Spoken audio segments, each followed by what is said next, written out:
قرآن یہ کہتا ہے انما المؤمنون اخوة. رسول اللہ صلی اللہ علیہ وسلم نے ارشاد فرمایا المؤمن اخو المؤمن کالجسد الواحد، کہ مسلمان کا اس طرح سے بھائی ہے کہ جیسے جسد واحد ہوتا ہے، اور جسم کے ایک حصے میں تکلیف ہوتی ہے تو پورا جسم اس تکلیف کو محسوس کرتا ہے. فلسطینی ہمارے بھائی بالکل ویسے جیسے رسول اللہ صلی اللہ علیہ وسلم نے ارشاد فرمایا.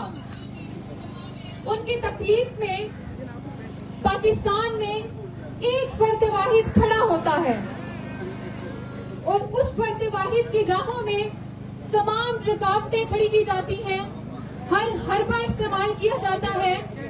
اس فرد واحد کے ساتھ چند میرے بھائی اور چند میری بہنیں جب کھڑی ہوتی ہیں، حالانکہ آپ سب گواہ ہیں اس بات کے کہ سوشل میڈیا پر وہ جو تصویریں آتی ہیں، وہ جو ویڈیوز دیکھتے ہیں، وہ ہم سے دیکھی بھی نہیں جاتی.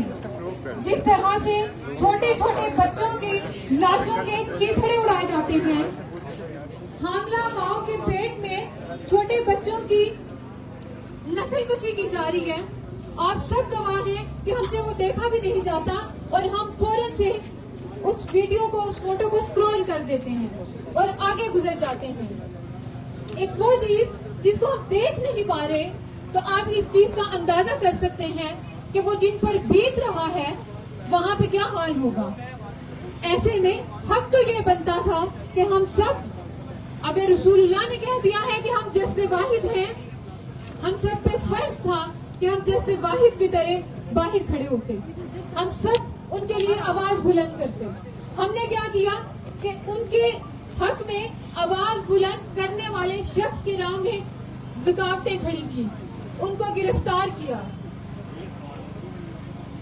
تو کیا آپ سب تیار ہیں؟